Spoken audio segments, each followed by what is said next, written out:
This is Seasons of Discontent with your hosts Rick Snyder and Matt Combs.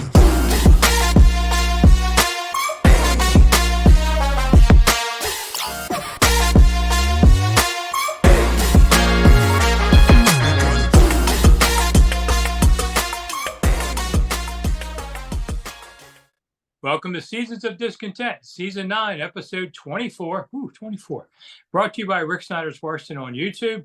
And I'm Rick Snyder. I'm Matt. And we're back discussing all things Washington sports and life as part of, well, whatever. So hit the thanks button. That's that $sign there. So Matt can have a Merry Christmas. All right, we always go straight to the pick for Sunday's game. Miami 42, Washington 20. I want to say Miami 38-13. All right, so we both got a blowout about the same thing. I mean, this team hung 70 points on the Denver Broncos. And the Broncos, I believe, are 5-6 or 6-5 at this point. I mean, they have a winning record under Sean Payton. So I don't know. And guess what? The Dolphins just picked up a brand new pass rusher for this game. Who did you get? JPP. Took him off of New Orleans' practice squad. Oh, okay. Well, you know, anymore, I don't really talk about games much because they don't matter anymore. So I'll get straight to what everybody wants to talk about. The number 4 pick in the draft. I tweeted about this today. It had about 80,000 people were on it. Right now, Washington is number 4 on the draft list, thanks to the Bears winning on Monday night. So if they lose out, they're at least number 4, maybe number 3. I don't think they can get to 1 or 2 on there. And if they get to number 4, what I pondered on Twitter, it had people go crazy, was, man, you get to 4 and suddenly you have to think about a quarterback. I mean, suddenly that or trading down to somebody else that really wants somebody, it's harder to hold that pick. But you really need that offensive tackle. And, you know, Chris Samuels was a 3. Trent Williams was a 4, I think, or a 5. You read my mind. You know, so... But now you got the analytics guys going to be in that draft room this year. What are they saying it's worth, and what can you get? And what's a new coach and GM decide how they want to play it? There's no way of knowing what's going to happen on this because I don't even know the people involved yet. Right. But when you get to 4, that's a lot different than 5 and 6 because now it's worth a lot more. And I don't know. I mean, you might say, listen, I can't pass on this quarterback. It's a new coach. He wants this guy. Sam can be the backup. It's nice to have an experienced backup. You know, you might do it, but then you don't get the line. And then if you drop down to like 8 or 10 or 12, but you might gain a lot more draft picks. And maybe, well, listen, the RG3 thing didn't help the Rams any when they got all those picks. There's no guarantee. To me, if you see an offensive tackle stud there that's the next Trent Williams, you take him. Screw the rest. Yeah, that's it. I mean, aside from Caleb Williams, and even Caleb Williams has red flags. Talking, and I'm not talking about, him jumping in the stands and crying with his mother. I'm talking about the reports that are coming out that he wants ownership in whatever team drafts him. That may be a little far fetched, but that's a crazy, crazy demand. So aside from Caleb Williams, I mean, this isn't the Burrow, Herbert, Tonga Vailoa draft. This isn't even last year with Young, Levis, and Stroud. This is one guy so far that I can see. We don't even know if the kid from up in Washington, but Penix or whatever his name is. We don't know if he's declaring. I don't know if he's a senior, but you don't really know. And I have never seen him play. I'll be honest with you, because for one, I don't watch that much college football, and for two, he plays at 10 o'clock at night. I'm 41 years old. I'm in bed. But no, I think if Trent Williams if you stay pat with 4, and I think they do stick at 4, because Carolina just fired their head coach. They've got 1 win. I think Belichick is tanking this year because he's guaranteed he's locked in for next season. He signed that extension. I think Belichick is looking to replace Mac Jones with a top flight quarterback. I don't think they can really get out of 4th place. Don't overthink it. And I think that's where a lot of GMs screw up, is they overthink. Oh, well, I can get a 2 first round draft picks next year. Well, that ain't going to help you. And Rick, by all account, we talked about it on the last show.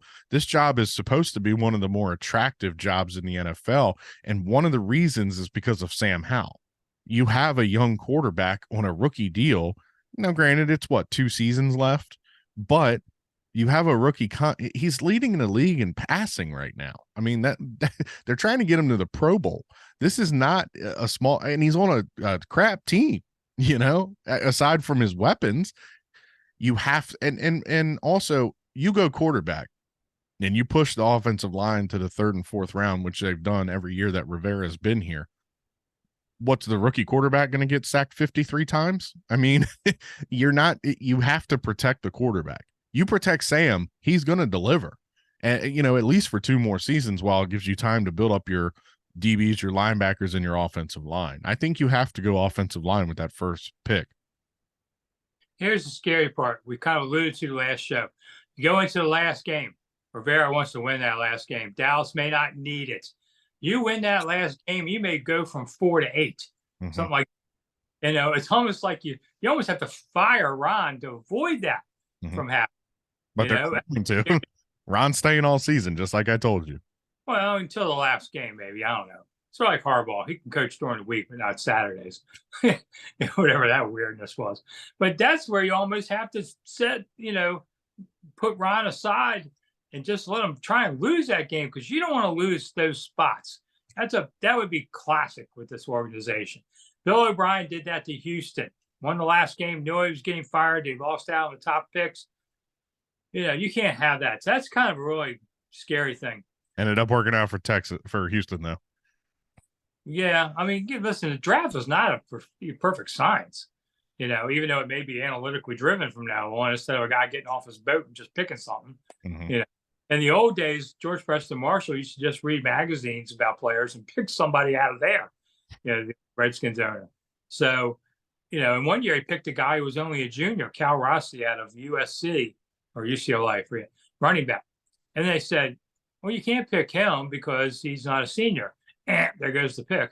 So the next year he said, screw it. I'm taking Cal Rossi to prove it. Cal Rossi said, I don't want to play pro football. It wasn't worth it back then. He went to be a teacher. Never played. When they asked me who's the worst pick ever in Washington, it's Cal Rossi, because that's 2 ones and never played, never even came to this team. But so, the draft is like everything else. They try and make it nuclear science because it makes their jobs sound bigger and all that. But the draft, you just never know. And as you said, they pick offensive linemen in the middle rounds. Which one of them have shown up? Stromberg didn't get to play this year either. Right. As a mid-round center. I mean, they really need a center. I mean, Larson's okay. But, man, if you could get a center stud, not with your first-round pick, but second or third, if you could get a guy there. I know you need a tight end. You'd really like to retire Logan. You need another corner coming in, especially if Fuller doesn't stay, because he's a free agent. There's lots of needs, and it would be easy to trade down and try and get more. But if you can get a great player, you get a great player. Yeah, you go, and that's where I think that it's been overthought the past couple of years. Is they haven't drafted for need; they're drafting best player available, and I think that mentality needs to change. You have holes on this team that you need to fill.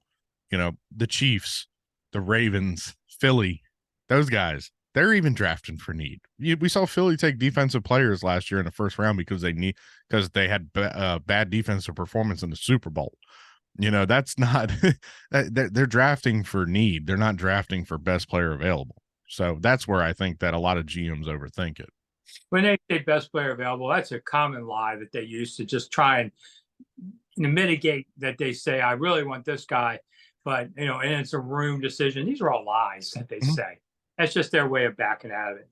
All right, here's one. When Miami comes to FedEx on Sunday, who's the crowd? And I would have normally not said Miami, but, Commanders fans aren't showing up as much anymore. And I saw Miami on the road recently had a good crowd. So I could see Miami bringing up a bunch of them. I don't know if there's any Dolphins fans around Washington, but I could see a lot of Miami fans. And then Washington's not going to have the home crowd for San Francisco. I don't care if it's Christmas Eve. Or New Year's, that's New Year's Eve. And they got Dallas, the last game, that'd be Dallas. So they'll basically had the home field for the first game against Arizona. There was a couple games, it was close, on there. But once again, they really didn't get the fans like they thought they would. But they stink too. Well, yeah, I was going to say by week 4, when the Bills Mafia showed up, that was when they started to lose the home field advantage. You know, we all know Philly is a short hop down to Washington, that they're always going to invade our stadium. There's a lot of those never been to Dallas fans that are Cowboys fans around this area. So, of course, they're going to, you know, come in and take our tickets. But yeah, I think it's look, the game against Arizona, like we talked about, Arizona's on the other side of the country. There's not a lot of Cardinals fans around here, for one. For two, there was the excitement with Josh Harris and the new ownership group, and, you know, seeing Sam Howell after what he did against the Cowboys in the last game of the season last year. There was a lot of positives. You look at this team from week 1 to where we are now, no Chase Young, no Montez Sweat. They've won 4 games. You know, Sam looks good. He's slinging the ball around, but he's still making rookie mistakes, throwing interceptions and pick sixes. And that there's not a lot of, we all kind of know Ron's going to be gone at the end of the year, and probably the Martys. And we talked about Jason Wright. I mean, you know, there's a lot of change coming. So I think that this year, as we talked about, is just a ride it out year. And next year is when the party's supposed to start. Yeah. So commercial time again for this show. If you need somebody to, you know, your big Commanders, Redskins fan out there, well, you can get either copy of my book, the latest one, the Commanders fans updated, or the old Redskins one, if you just don't want to deal with the name. Either one, you can only get them at Amazon now. They're about out of print, and they're about $15. So buy one of them, and then maybe Matt will have a Merry Christmas, because I won't give many of it, but we'll pretend that I am. So he'll think it for a couple of weeks. Hey, all right. I've bought both of those books. There you go, sucker.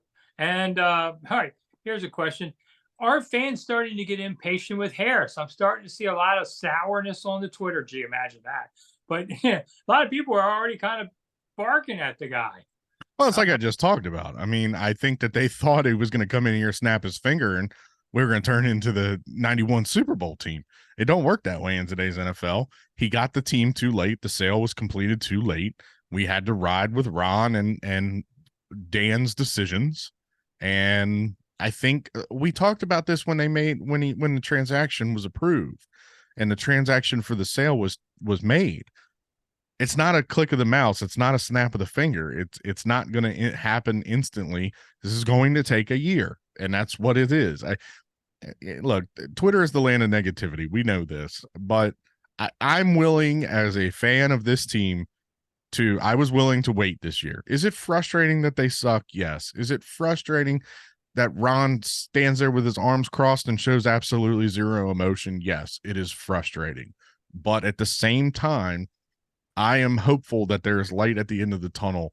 And when Josh Harris, you know, when they pop the smoke out of Ashburn, the white smoke for the new Pope, aka the new GM and the new head coach, I'm hopeful that they make the right decisions.